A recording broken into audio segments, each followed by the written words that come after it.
What's up, everyone? Bales here with another one of our MLB DFS DraftKings Picks videos, this time for Friday, September 10th.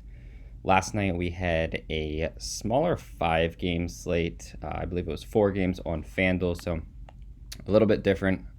Still ended up cashing. It was a good night. We also had the first game of the NFL season, obviously the Dallas Cowboys against the Tampa Bay Buccaneers. I know that Rube shipped about $9,000 on DraftKings in the showdown. We had one of our subs hit almost 2,000, I believe, on FanDuel. So overall, very good night. I know a lot of people won money on Jock Market as well. So between baseball and football going right now, perfect time to subscribe to our core plays package. You can get the MVP and get all sports. You can get one sport or the other. You can mix and match, do whatever you want. You can find a link to that below in the description here. Also, a link to all of our content that's at dfskarma.com. We have a ton of free articles up. We have more coming. If you're into sports betting, check out betkarma.com. We have all kinds of free bets on there, as well as a lot of tools that will help you become a better sports bettor. For now, though, we're just looking at a nice 13-game slate. Super interesting. Just while going over it, as always, we will do what we do: pitchers, stacks, position by position. I'll give a home run call at the end. If you enjoy the content, please go ahead and give this video a thumbs up. Subscribe to our channel so you don't miss anything. You can do that by turning on the notifications as well. I know we have bets coming out which are more time sensitive. We have all the DFS stuff coming out. We have multiple NFL podcasts. We still have the daily MLB. When NBA starts, we will have NBA streams. So I would turn on those notifications. Then, as always, go ahead and leave a comment. Let me know how I'm doing. Any questions you have, I will answer literally anything. We can keep the success going for tonight, though. Let's start at pitcher. At the top of the position, it's pretty clear cut for me what I'm looking to do. Over 10,000, you have Robbie Ray and Carlos Rodon. Then still over 9,500, or I guess even close to that, you have Tyler Mahle, Joe Musgrove, Jordan Montgomery at 94, Julio Urias at 93, and then even Framber Valdez at 9. As we look at the top of the position, it seems pretty clear that Robbie Ray is the play over Rodon. He gets a matchup against Baltimore. The Vegas line isn't very favorable to him. The game set at 10 runs. Baltimore's implied total is over 4, whereas Carlos Rodon gets a matchup against Boston, and their implied total is right around 3.7. So Rodon's looks better, but when you look at the metrics, Boston obviously has the better offense. That's true over the last 14 days. Baltimore strikes out a little bit more over that span as well. So just when you look at the two pitchers, I feel like Robbie Ray is the option that I will go with, especially when you consider that Carlos Rodon could continue to be on a pitch count. I think he got to almost 80 pitches in his last game, so he realistically could get to 90 plus, but I just feel a lot more comfortable with Ray at this point. So I would give the slight edge to him. After that, though, I mean, there's options you can use. I don't necessarily love Mahle. I'm not going to play Jordan Montgomery for 9,400, especially in this type of a matchup. It just doesn't make that much sense to me. The Mets have surprisingly been playing well over the last 2 weeks. Over that span, they have a 341 team WOBA.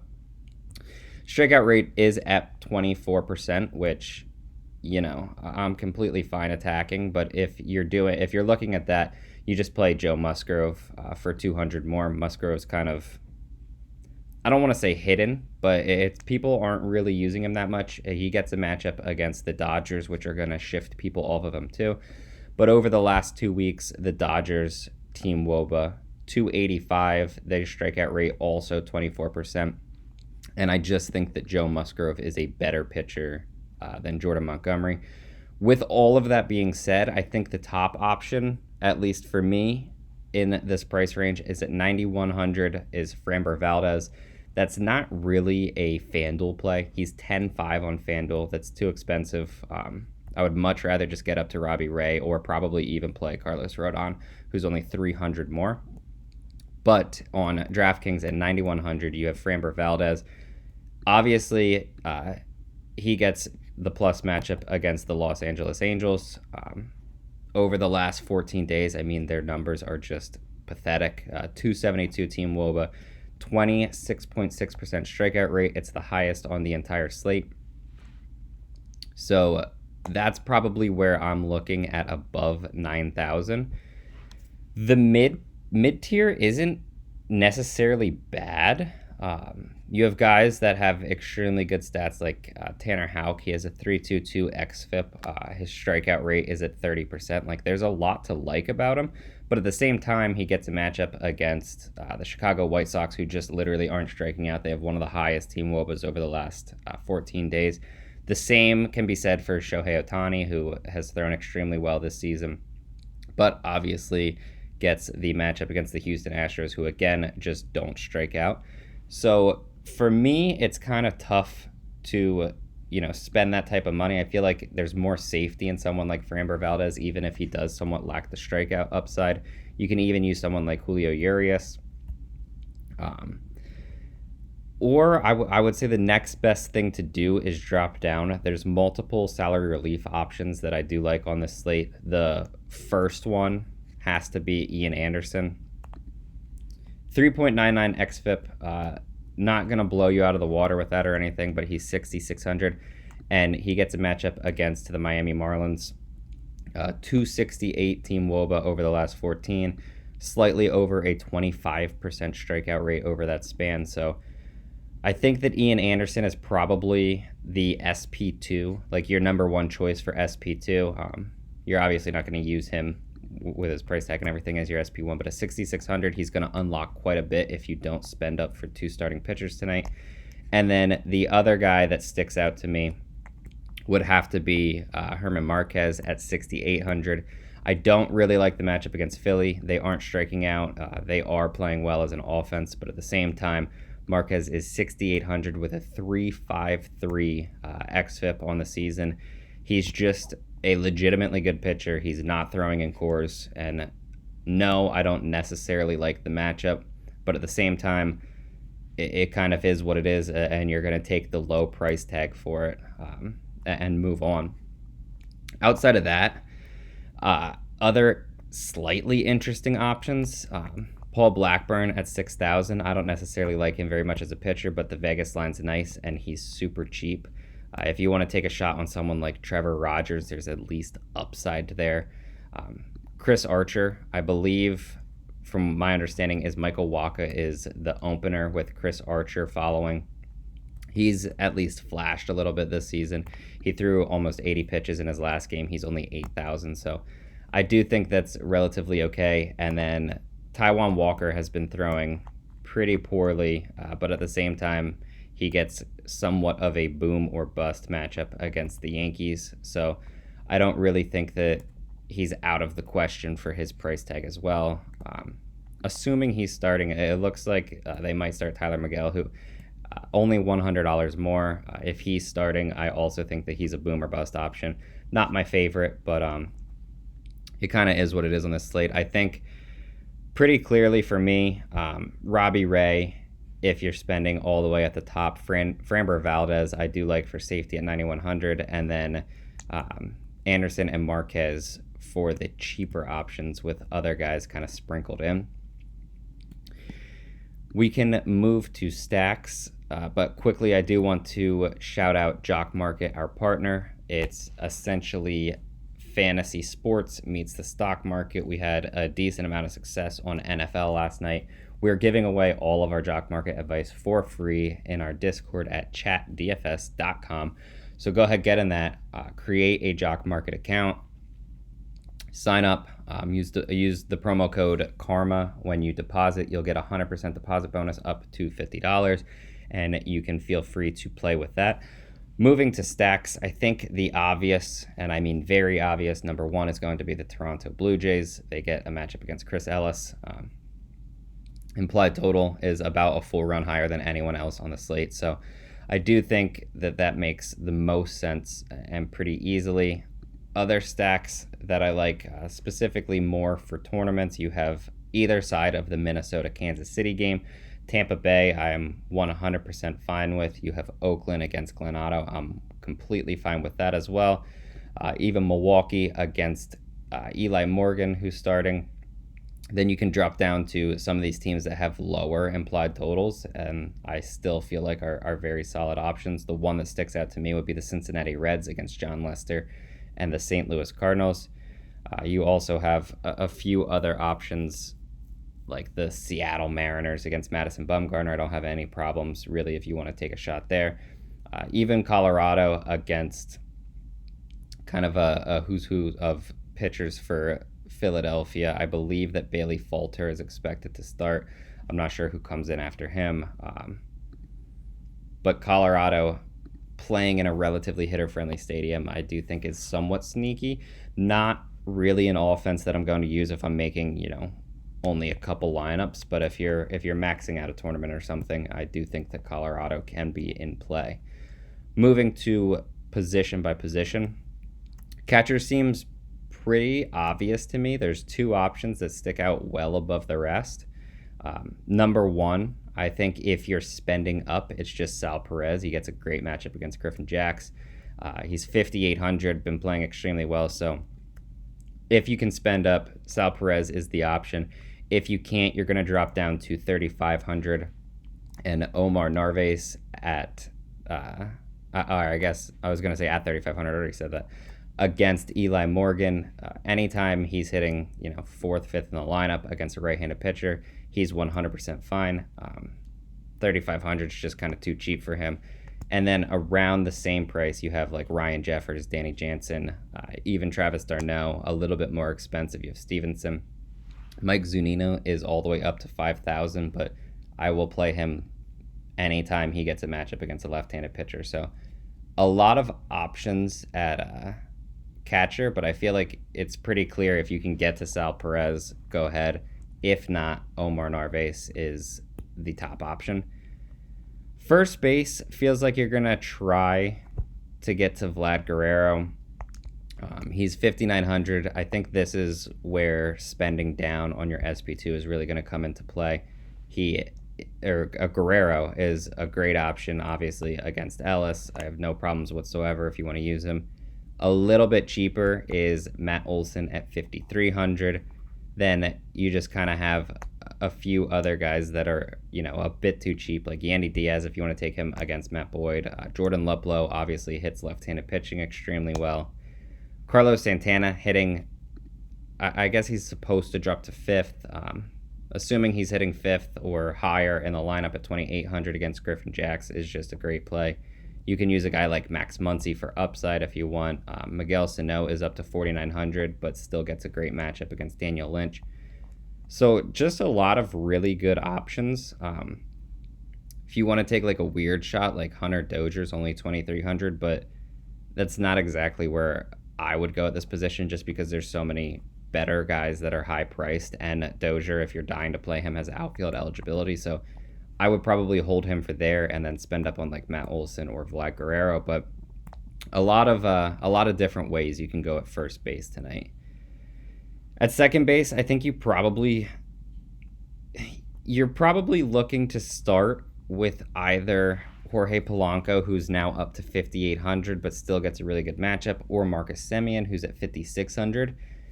If you can't get to them, I don't have any problems dropping down to 5,000 with Ozzie Albies. After that, though, you're going to move down quite a bit. Colton Wong's 3,400. That's way too cheap. Josh Harrison is 3,900. Luis Urias is 3,600. Tony Kemp, depending on where he's hitting in the lineup, is only 3,400. So a lot of salary relief here. Jed Lowry, 36 as well. A lot of salary relief, like I said. And I feel like all of them make very solid options. This is more or less a slate where you're going to have to pick and choose who you want to play because there's too many good plays. There's even guys that I didn't name, like Whit Merrifield's 4,900. Even a guy like Trey Turner, Jonathan India, all of them are 100% fine on this slate. So you're really going to have to kind of go with some conviction, really pick and choose who you want to play, because it's not like there's generally one option that sticks significantly higher out than the other just because there's 13 games and a lot of really good hitting spots. But we can move to third base at this point. Josh Donaldson is up to 5,200. Finally, they priced him much more appropriately, and we're not just paying $3,000 and playing him. The matchup against Daniel Lynch, though, I have absolutely no issues whatsoever with if you just want to plug in Donaldson. If you can't get that high, Eduardo Escobar is 4,000. I didn't mention him at first base, but great option specifically at third where there aren't as many options that I really want to attack. Outside of that, I do believe you can use someone like Adalberto Mondesi. If you need to get all the way down, Jake Lamb is only 2,800, but not necessarily my favorite way to go about third base tonight. That's probably where I'm at, though. I think most likely what you're trying to do is get to Josh Donaldson. If you can't, Eduardo Escobar is the next best option. This isn't one of those... one of the positions where, you're kind of picking between 10 different guys. Third base is generally pretty weak. I think that's the case again tonight. So, you're kind of just trying to get to Josh Donaldson, in my opinion, with Escobar as kind of your fallback. At shortstop, again, Jorge Polanco has shortstop eligibility. He's 5,800. I 100% am fine with Bo Bichette at 5,400. Josh Harrison, we already talked about at second base, also shortstop eligibility. Same with Urias, Mondesi. A lot of guys that have multiple position eligibility. Outside of those guys, I do think that Wander Franco is 100% fine. The only issue I would probably play Polanco or Bichette over him. So he's more of like the tournament option if you want to get a lower owned guy. Nikki Lopez is continuing to be way too cheap. He's 3,300. At some point, you would think that DraftKings would at least slightly price him up a bit. So if you're saving salary, it's probably just Nikki Lopez. Like I don't see a reason to get cute and go anyone else that's super cheap. When you can get him at 3,300, know that he's playing extremely well. He comes with speed for upside. Just a lot to like about him as a player when he's hitting second, especially in a matchup against someone like Griffin Jax. Moving on to outfield, I mean, there's way too many options to talk about all of them. Starting at 5,000 or higher, I think George Springer is still a bit too cheap. I know he hasn't been playing overly well, but assuming he's leading off, 5,300 is just a bit too cheap for him. You have Byron Buxton at 5,700. I don't really mind paying that price tag because of the matchup. Those are probably the guys that I'm really looking at for the 5,000 or above. You can play like Teoscar Hernandez, Starling Marte's in a fine spot. You can take your shot on like Nelson Cruz, but in the same breath, like there's so many guys that are just high price options in great matchups, and it's hard to kind of avoid those types of players. Outside of that, as we drop a bit lower, Lewis Robert sticks out at 4,300. He obviously gets a tough matchup against Tanner Houck, but the price tag's just a bit too cheap. Christian Yelich is probably the most mispriced player on the entire slate. 3,900 for a matchup against Eli Morgan. I 100% want to try to get him in my cash game lineups. Outside of him, though, we have other guys like Rob Refsnyder at 2,900, Manuel Margot at 3,000. Jorge Soler continues to be way too cheap at 3,900. Brent Rooker at 3,000. I mean, there's just a lot of really good options. Andrew Benintendi, 3,200. You do not have to spend up in the outfield tonight just because there's so many good salary relief options. But at the same time, you probably can spend down on your SP2. So it kind of puts you in a weird spot where you're going to have to make some decisions tonight. I feel like that is the perfect night to get into our Discord. Again, chatdfs.com. It's completely free to get in, or you can pick up one of our MLB packages as well and get into our premium chats which is kind of where we sit before the game. We'll answer everything in the free stuff as well, but obviously premium gets first dibs if they have questions and everything. But That about does it for the slate tonight. It's a ton to go over and just a lot going on. We're off to the home run call. I think I'm going to go with Byron Buxton on this one. I was going to take Mike Zunino. I realize I literally always take Mike Zunino when he faces a lefty on these pods, so I didn't want to go with that, so I will go with Byron Buxton. That about does it for everything. Once again, anything you need to find can be found in the description. Just hit the show more. Please give this video a thumbs up if you enjoyed it. Subscribe to the channel and leave any comments you have. But until then, good luck, and we will be back Monday with another MLB video.